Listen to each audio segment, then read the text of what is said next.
Isn't it foolish to say, you know what, well, they're kind of my family, they died at 60, so I guess I'm going to die at 60. You just unlock the genetic code, put it to work for you. You sent a signal. You chose. God said, I want you to choose life. But there's death down here too.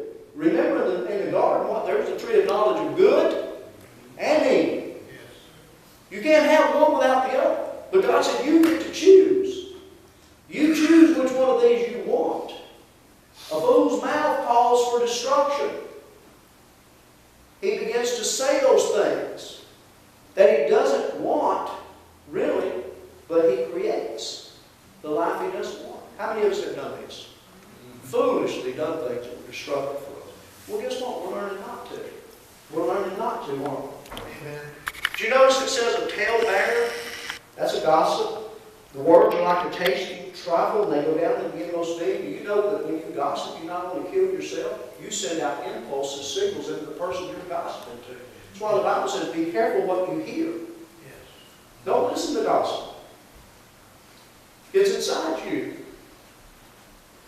The person that's doing it is killing themselves, but they're killing you. It's worse than secondhand cigarette smoke. Amen. You don't want to sit around in the store and breathe a bunch of people smoking cigarettes, do you? Don't sit around and listen to gossip. It'll kill you just as quick. Amen. Last one. Death and life are in what? Power of the tongue. We quote it all the time, don't we? Death and life are in the power of the tongue, and those who love it believe its fruit. I'm excited that what God is teaching us, church, God is teaching us we can have the life we want. God is teaching us we can have the church we want. Amen. All we got to do is think it and say it and believe it. Amen. And guess what? If you think the thought long enough, you will believe the thought. Amen. Amen. It will send out. See, when we begin to say over our church, we have a great church. We have an awesome church. Every week, God moves in our house. When God speaks, God changes our life. God has, when you begin to tell people that, when you begin to express that, when you begin to say that, guess what? It sends a signal into the universe, and it goes out there and it says, this is what we want. This is what we have chosen. And this is what we will have. But if we begin to put down, we begin to say negative, toxic things about ourselves or about the house of worship we go to or about the school we attend, guess what? We tear down with our own words. We send a signal that says we choose death. I know I can have life, but I'm just going to choose death today. We can't do that. How many of you got something out of that? Did that excite you when you found out that when you think that protein, a substance, is released? Did it excite you to know that when you think a thought, it tells the DNA what life you want? It's not programmed in there. They got it wrong. The science, they're close. They figured out there's a DNA there, but they think it's pre-programmed. You're the programmer. Amen. And God told you how to program. Yes. God said, program life into yourself. Yes. Program wealth into yourself. Yes. Program health into yourself. Program success into your life. That's what God wants for you. God proved it, didn't He? He told them, if you will just obey me, this is what I want you to have. Amen. I want you to be blessed in the field. I want you to be blessed out of the field. I want you blessed in the city. I want you blessed out of the city. Come on, let's read. Turn with me to Deuteronomy 18. Everybody turn to Deuteronomy 18. I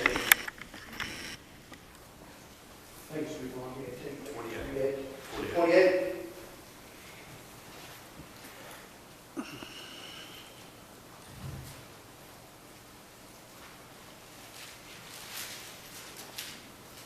It's 28, Deuteronomy 28. Now it shall come to pass, if you diligently obey the voice of the Lord your God. How are you going to diligently obey the voice of God? You've got to hear what God said, faith cometh by hearing, hearing by the word of God, then you've got to begin to think the thoughts of God. You have to think about it. You have to meditate on it. Why? So you send the signals into your DNA. So that you confess what God said, you send the signal into the universe of what God wants you to have, and God will bring it to you. To observe carefully all His commandments which I command you today, that the Lord your God will set you high above all nations of the earth, And all these blessings shall come upon you and overtake you, because you obey the voice of the Lord your God. Blessed shall you be in the city, and blessed shall you be in the country.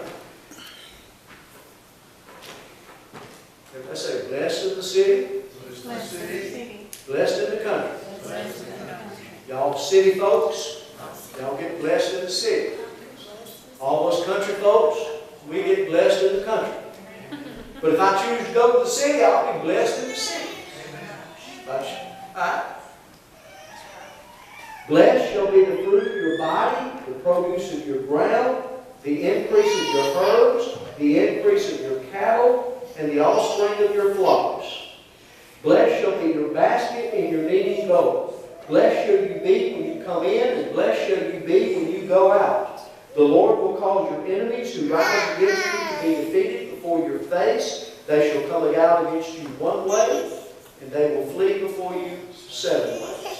The Lord will command the blessing on you in your storehouses and in all to which you set your hand.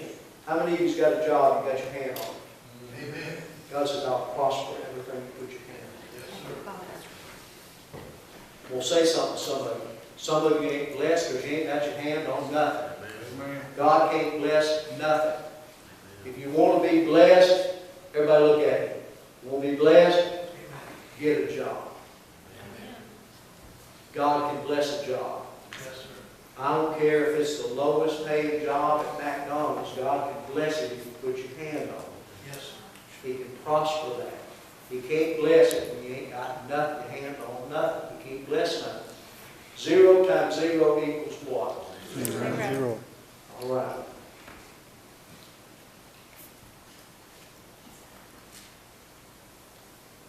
The Lord will command a blessing on you in the storehouse and all which you set your hand. And He will bless you in the land which the Lord your God is giving you.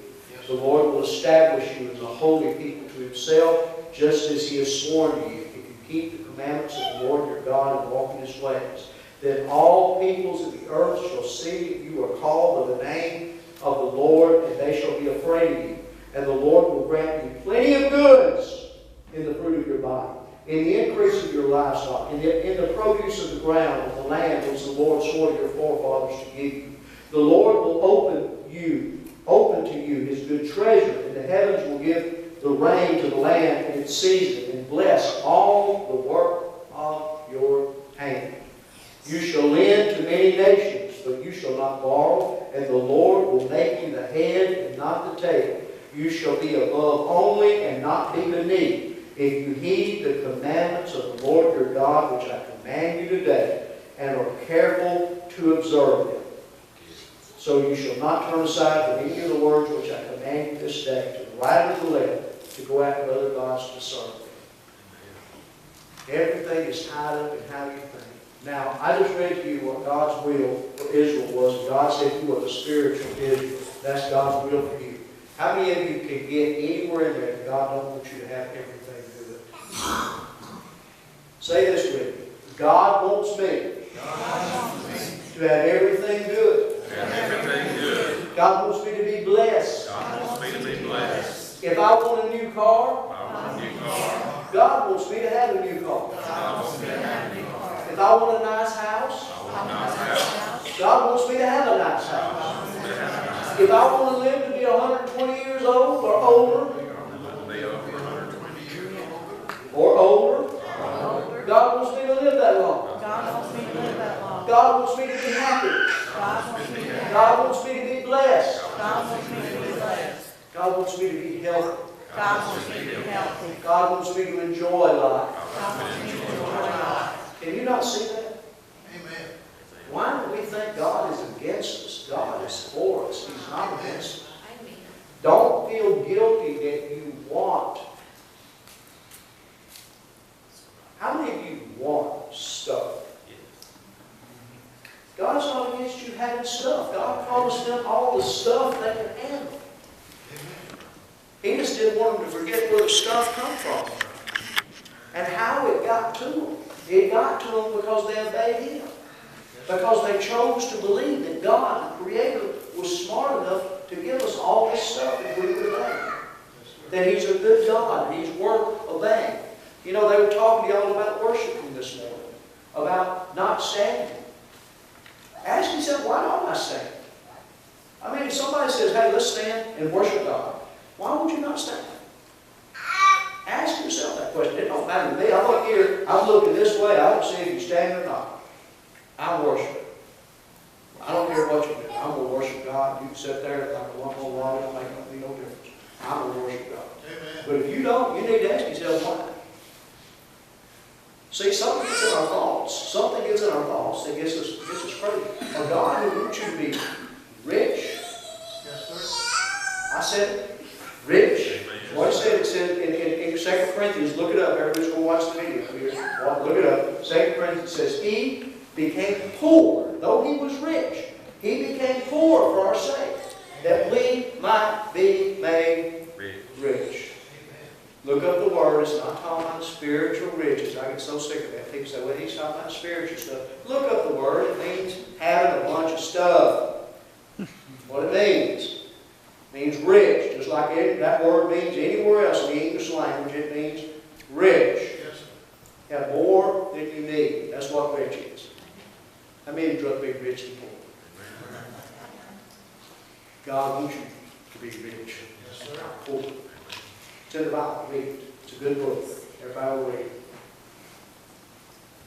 Everybody say, everybody will read it. It's a good book. Everybody will read it. You'll read it every day. You'll look in there and find the truth instead of believing a bunch of dumb stuff, some religious spirit talked in your mind that causes a thought, which causes a protein, which is a substance. And faith is the substance of things hoped for, the evidence of not seen. It sends signals into your whole being and creates a life in you you don't want. This is good stuff. Thoughts become things. God's had us doing this thing now for 8 months. There is a season for everything. When I preach the Word, I sow the Word into you. The Word matures, the Word grows, and the Word will produce. God has had us put a ton of seed in this ground. Why? Because God is ready to prosper you. But you have to think the right way. Amen. You Amen. have to think the right way. How's the right way? Think and do what God says. Yes, sir. If God says, be ye holy, for I am holy. Yes, sir. But without holiness, no man shall see the Lord. Then guess what you need to do? Amen. Holy. Like He is holy. Not like the world tells you, not like the church tells you. Dressing things. Be holy. Be like God. Yes, sir. Be imitators of God. How do you imitate God? How does God create? He thinks, He speaks, it becomes. Yes, sir. You were created in whose image? God's. Guess how you work. You think, you speak, it becomes. Amen. Now, people watch this and say, oh man, you better stay away from that Harvest Life Church. They're teaching New Age. New Age ain't smart enough to teach this. New Age ain't caught up with this. New Age is stuck, they got their own 1970s stuff they're stuck in. This is fresh off the presses. This is present day truth. This is the third dimension. This is seventh day thinking that God is bringing. Because God wants to use the church to do something. Do you notice it said all nations of the earth shall be afraid of you? Yes. That word don't just mean terror, it means respect. Have a wonderful. What's going to happen when the world sees the church living up to its potential? Okay? All right, I'm going to pray for some people. And I'm going to go ahead and let some of the ladies get us set up.